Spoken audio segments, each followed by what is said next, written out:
사랑과 은혜가 많으신 아버지 하나님, 오늘 이 새벽도 기도를 통하여서 우리의 간구할 바를 하나님께 아뢰게 도와주시고, 또한 말씀을 통하여서 아버지의 마음이 깨달아지는 시간 되기를 원합니다. 그 아버지의 마음은 진정 사랑인 것을 보게 하시고, 그 사랑 마음에 품었으니 다른 사람들에게 전할 수 있는 사람이 될 수 있도록 은혜 허락하여 주옵소서. 예수 그리스도의 이름으로 기도하옵나이다. 아멘. 요한복음 18장 28절에서 32절 됩니다.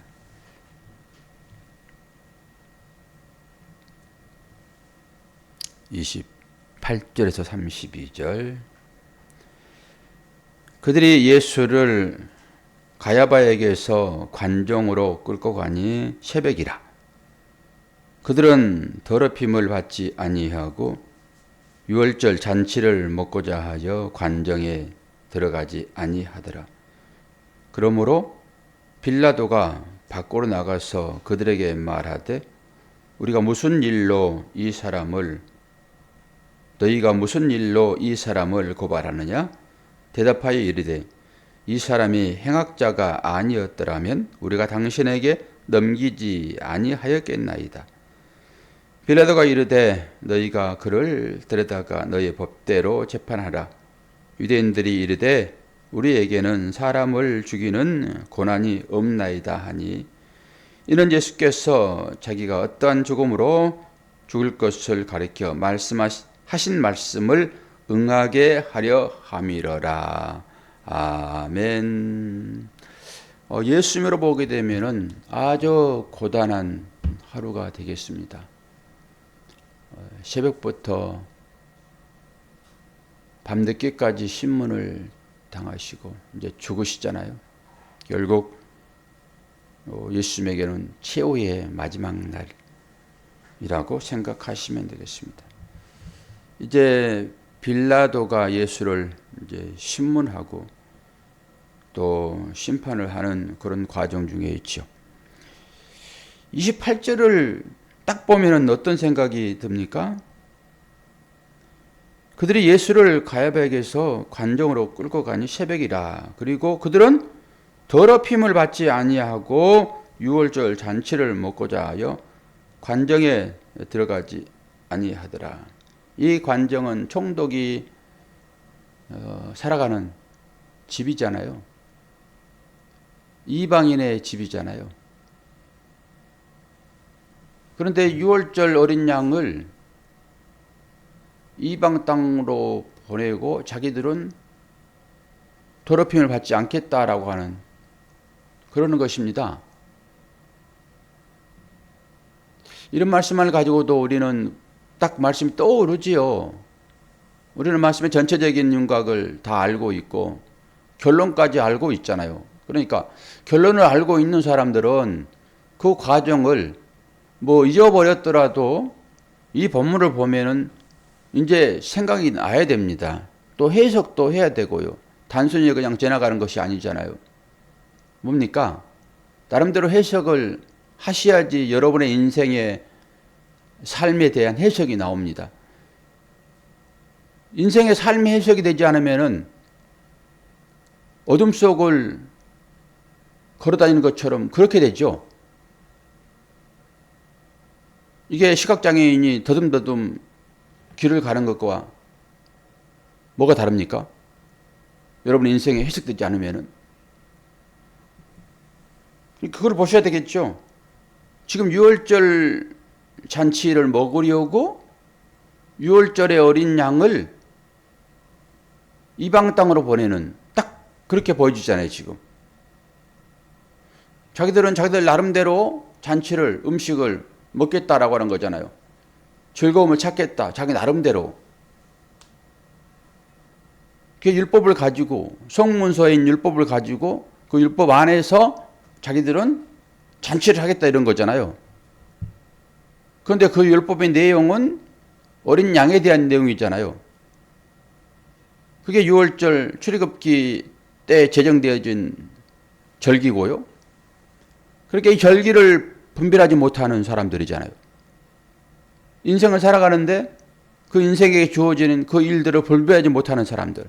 단순히 하루하루 그냥 목구멍이 포도청이라고 하루하루 먹기 위하여 살아가는 돼지 우리에서 그 지업 열매를 쟁탈하여 먹고자 하는 사람들의 삶이 아니고 뭐겠습니까? 이들의 삶이. 예수가 어린 양인 것을 우리는 다 알잖아요. 그들은 지금 모르고 있습니다. 그렇기 때문에 예수님을 그 이방 땅으로 보내버리는 거예요. 그리고 잔치를 즐기잖아요, 지금. 지금 뭐 하는 짓입니까, 그게? 그런 거잖아요. 내용을 알지 못하고 살아가는 거예요, 인생을. 단순히 그냥 이 땅에 보여주는 것으로 희희낙낙 하는 것으로. 그런데 우리는 이제 알잖아요. 그렇게 당연히 이러한 사실을 가지고 여러분의 삶도 점검해 봐야 돼요. 아, 그랬구나. 아, 은혜 되네? 그리고 끝! 그러면은 무슨 의미가 있냐고요. 지금 삶으로 적용을 해야죠. 나는 그러지 않는가? 나는 예수를 이방 땅에 팔아먹고 그것은 뭐예요? 하나님을 우상으로 섬기고 그 우상에 주어지는 것으로 배부르고 있지 않는가라고 보셔야 돼요. 그러면 섬찟하잖아요. 이거 하나만 가지고도. 지금 그들이 그렇다라고 하는 거예요. 우리가 앞에서 다 봤잖아요. 예수님은 어린 양으로 왔다라고 얘기를 하고 있고. 저는 이 한 절만 가지고도 그냥 은혜가 돼요. 왜요? 나하고 관계 있으니까. 나하고 관계 없으면 무슨 은혜입니까? 그냥 단순히 그냥 호리병 속에서 쏙 나오는 그 진이가 갖다 주는 그 밥상이요. 그거 주면 은혜입니까, 여러분? 그리고 그 진이는 사라지는데 그거 나와 함께 있어야 되겠죠. 그리고 나서 이제 30절 대답하여 이르되 이 사람이 행악자가 아니었더라면 우리가 당신에게 넘기지 아니하였겠나이다. 무슨 행악자예요, 이 사람이? 예수 그리스도가 무슨 악을 행했습니까? 그런데 그들에게는 행악자라고 예수께서. 그래서 대신 지금 죽여달라 하는 거예요. 그러면 31절에 빌라도가 이르되 너희가 그를 데려다가 너희 법대로 재판하라. 유대인들이 이르되 우리에게는 사람을 죽이는 권한이 없다. 사람을 죽이는 권한이 없습니까? 이들에게? 보세요. 19장 7절을 한번 보세요. 19장 7절.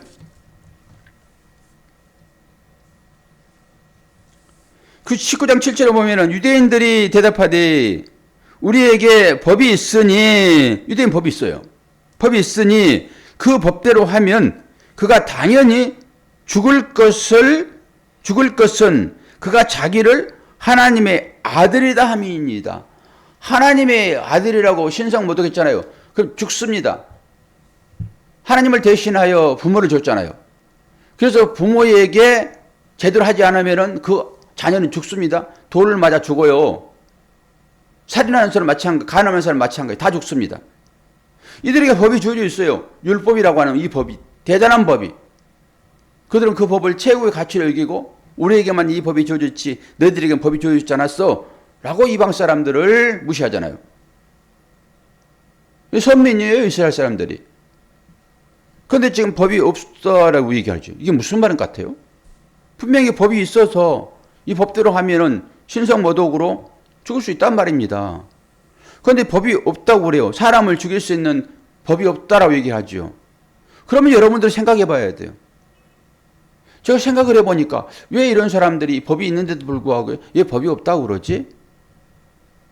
제가 여기에서 인생을 깊이 한번 생각해 보았습니다. 제가 늘 강조하는 것들이 다시 한번 여기서 드러나는 거죠. 지금 이스라엘 백성들은 주권이 어디로 넘어갔습니까? 어디로?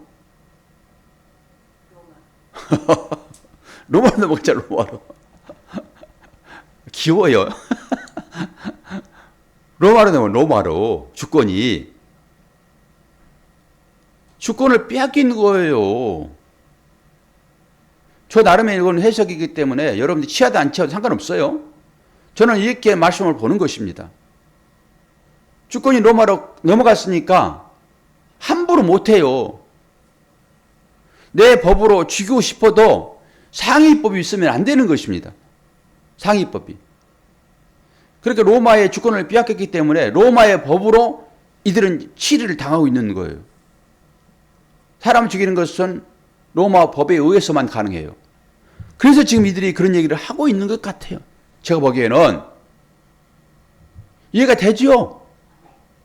그래서 주권을 뺏기면 안 됩니다. 우리 삶에서. 우리는 하나님의 시민권을 가지고 있는 사람이에요. 그럼 하나님의 법에 의해서 살아가는 게 맞지요. 그런데 하나님의 법보다 세상 법에 나를 맡겨버린단 말이에요. 이건 빼앗기는 거나 마찬가지인 거예요. 스스로 종 되어버리는 것이죠. 사단의 종이 되듯이, 마귀의 종이 되듯이, 그럼 당연히 마귀의 수하로 들어가기 때문에 마귀가 만들어놓은 법에 의해서 살아가는 것입니다. 이 세상이 그런 것이잖아요. 잠시 이임된 권세잖아요. 이 세상은. 그래서 세상 반대편으로 가라라고 계속 얘기하죠. 주님이 말씀하시잖아요.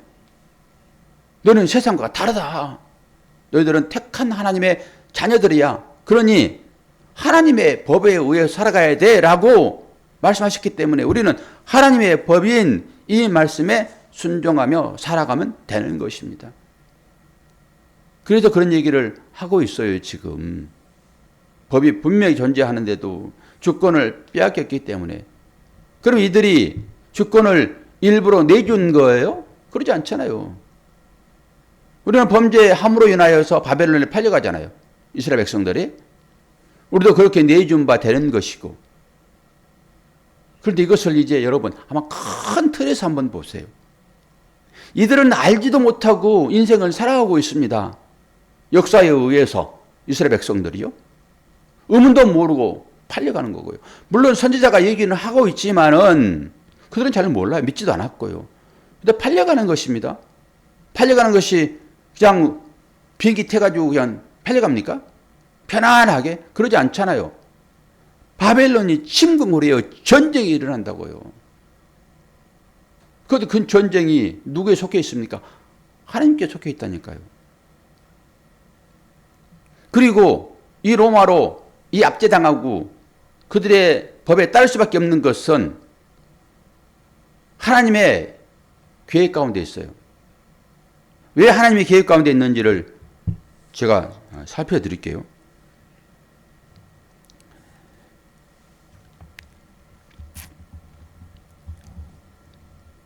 32절 뭐라고 합니까? 이는 예수께서 자기가 어떠한 죽음으로 죽을 것을 가르쳐 하신 말씀을 응하게 하려 하심이라. 이 일들이 지금 신성모독죄로 이스라엘 백성들이 자기를 죽이지 않고 로마의 법에 의해서 죽을 수밖에 없는 이 사실을 얘기하고 있단 말이에요. 로마의 법에 걸려야 되는 거예요. 예수는. 그래야 십자가를 지는 것입니다. 여러분 신명기 말씀 아시죠? 모세가 광야에서 장대에 구리병을 달아가지고 독사에게 물린 사람들을 치료하는 그 일이 한번 있었잖아요. 그리고 그 일이 예수가 그렇게 당할 것이다 라고 하는 이 사실들을 우리는 다 인식을 했습니다. 그리고 그 말씀이 그대로 나와 있고요. 성경에 요한복음에 다 나와 있잖아요. 그게 모세가 뱀을 든 것처럼 그렇게 죽을 거야 라고 요한복음에 다 나와 있잖아요. 그리고 예수가 죽는 이유는 오늘 가야바 이 제사장이 이 11장 15절에도 그렇게 얘기했어. 다 결정되었습니다. 어떤 얘기였습니까? 그 당시에는 반란이 일어나게 되면은 로마 군인들에 의해서 상당히 어려움을 당했습니다. 이 집정관들이. 그리고 그걸 제일 무서워했어요. 로마 공인들이 온전히 장악하지 못했단 말입니다. 그런데 그 가야바가 뭐라고 했습니까? 이 한 사람이 백성을 위하여 죽어서 온 민족이 망하지 않게 되는 것이 너희에게 유익하다라고 하는 말을 들었어요, 못 들었어요, 여러분? 들으셨잖아요. 그리고 그 일이 예수께서 가시는 길을 그가 미리 예언했다라고 말했다라고까지 설명이 달아져 있습니다. 그리고 베드로가 고백했던 그 고백도 똑같아요. 그런 식인 거예요. 알지도 못하고 말하는 것이 하나님은 그 말을 이루시는 것으로 그 입을 사용한단 말입니다. 그러니까 이 가야바가 그 얘기하는 거예요.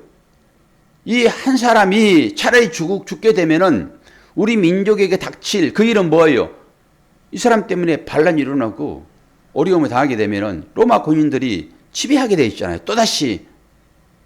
차라리 그럴 바에는 이 한 사람이 죽어서 그 일을 멸하는 것이 낫지 않냐라고 하는 의미란 말입니다. 가야바는. 그런데 그 일은 모르잖아요. 설명이 안 되어 있으면은. 그런데 그게 뭐라고 그래요? 진짜라는 거예요. 이 한 사람으로 인하여서 온 인류가 믿음으로 구원받는 그 일을 그는 알지도 못하고 얘기를 했다라고 하는 거예요. 자, 그런 측면으로 여러분의 삶을 이제 지켜보셔야 되는 거예요. 여러분은 알지도 못하게 도대체 지금도 이해가 안 되는 그 일들이 여러분의 삶 가운데 있었잖아요. 앞으로도 있을 것이고. 그런데 예수님께서 이 십자가를 질 수밖에 없는 것은 그 선동이라고 하는 이 가야바의 이 얘기처럼 그렇게 돼야 되는 거예요, 그게. 그 일을 하려고 그러면은 이스라엘의 율법으로는 돌 맞아 죽는 것입니다. 그런데 로마의 법은 있죠. 로마의 법은 최고의 극형이 어떤 심판인지 아십니까? 어떤 사형틀에 의해서 죽는 거예요? 십자가예요. 로마의 사형 도구라니까 십자가는.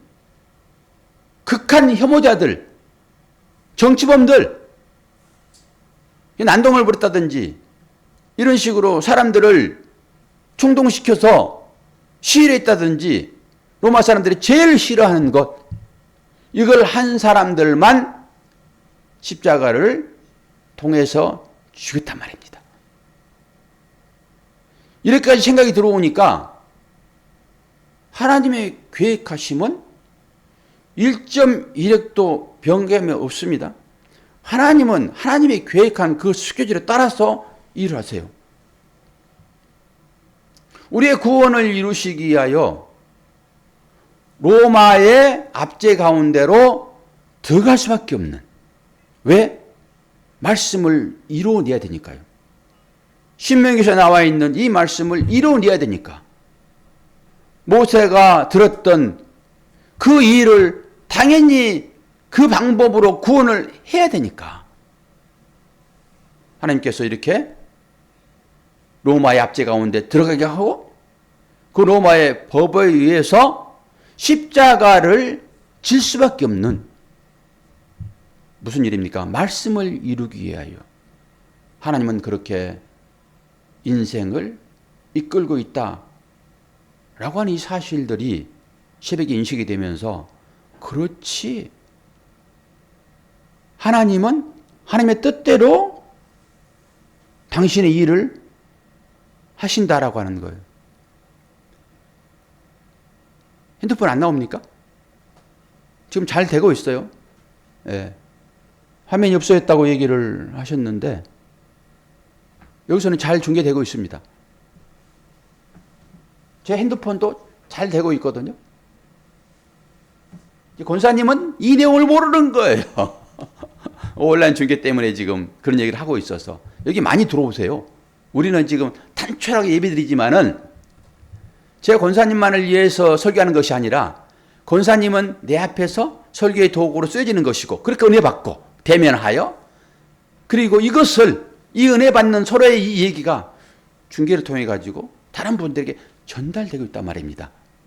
그러니까 권사님이 눈을 감고 있다든지 다른 일을 하게 되면은 제가 누구를 보고 설교하냐고요.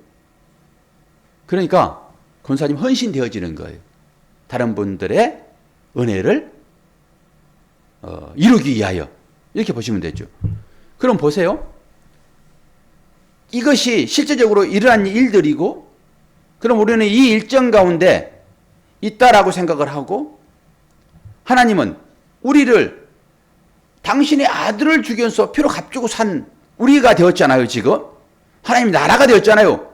말씀을 모신 자 되었으니까 성전인 것이고, 그럼 이 성전을 어떤 식으로 인도할까요? 하나님께서. 그러니까 하나님의 계획 중에 우리의 삶은 다 들어있습니다. 여러분이 이해를 하든 하지 않든 간에 하나님의 계획은 지금도 진행되고 있습니다. 오늘 이 말씀에 비춰서 제가 해석한 그 부분을 가지고 여러분의 삶을 한번 보시라고요. 그러면 내 삶이 얼마나 귀하게 여겨지는지, 하나님의 계획 가운데 있구나. 하나하나 모든 것들이. 이 가야바가 알지도 못하고 이 한 사람이 죽으면은 우리 민족이 살 수 있지 않니? 대신 이 사람을 죽이자라고 인본주의로 사람들을 설득하여 이 십자가에 매다는 그 삶이 예수 그리스도가 죽음으로 인해서 모든 사람들이 살아난다라고 하는 그 의미가 거기에 있고, 그 주님은 십자가에 달릴 수밖에 없으니까 십자가 처형에 달릴 수밖에 없잖아요. 지금 우리는 십자가를 몰랐잖아요. 그런데 이 십자가에 달리려고 하게 되면은 로마의 법에 어긋나야 되니까 하나님께서 로마를 이스라엘을 침공하여 압제하는 것으로 그렇게 쓸 수밖에 없는, 우리가 볼 때는 대단한 큰 일이기는 하지만은 하나님은 당신의 아들을 이런 방법으로 구원하겠다라고 하셨으므로 로마의 법이 그런 사형제가 없다 하게 되면은 어느 나라를 들어 쓰실까요? 분명히 다른 나라의 그 법이 십자가의 사형틀에 이 약한 자는 죽일 수밖에 없다라고 하는 법이 있는 그 나라를 선택하겠지요. 안 그러겠습니까, 여러분? 우리 삶도 마찬가지지. 그렇단 말입니다. 하나님은 여러분을 그렇게 사랑하셔서 지금도 여러분과 함께 하시는 것입니다. 그런데 우리 뜻에 맞지 않으면은 이것은 잘못된 거야. 아니요. 십자가는 좋은 것입니까, 여러분? 그건 사형틀인데 거기까지도 하나님께서 간섭하시고 계시다라고 하는 것이에요. 그러면 얼마나 오늘 이 말씀이 우리들에게 큰 의미로 다가오겠냐고요. 앞으로 오게 될 크고 작은 일, 지금 현재 겪고 있는 크고 작은 일, 지나간 크고 작은 그 일, 모든 일들이 하나님의 주권 가운데 있음을 여러분들이 고백한다 하게 되면은 모든 것들을 하나님 감사합니다 라고 할 수밖에 없는 거예요. 십자가가 여러분들에게 감사가 되지 않으면은 앞으로 여러분 인생을 살면서 여러분 마음대로 하시면 돼요. 십자가가 감사로 여겨질 때만 모든 것들을 하나님의 주권으로 인정을 하고 받아들이고 그 앞에 찬양도 하고 그 앞에 회개도 하고 그 앞에 눈물 흘리기도 하면서 여러분의 인생을 살아가는 것입니다. 오늘 어떤 일이 여러분들에게 주어지겠습니까? 이 말씀을 듣고 나서도 아니야, 이것은 우연히 일어난 거야 라고 생각하시겠어요? 길 가다가 딱이 한 대를 맞더라도 그것이 우연이 아니라 어쩌면 나를 회개시키고자 하는 하나님의 사인이 아니겠냐라고 하는 거예요. 가다가 넘어질지라도, 아니면은 누군가로부터 은혜를 받는 그 일들이 있다 하게 되면은 그 모든 일들이 다 나를 위한 하나님의 일정 가운데 있구나라고 하는 것입니다. 그 하나님의 은혜를 오늘 이 말씀을 통하여서 다시 한번 묵상하시고 그 하나님의 사랑에 잠겨 있음을 여러분 고백하시기를 바랍니다. 오늘도 하루를 그러한 마음으로 씩씩하게 살아내시기를 축원합니다. 기도하겠습니다.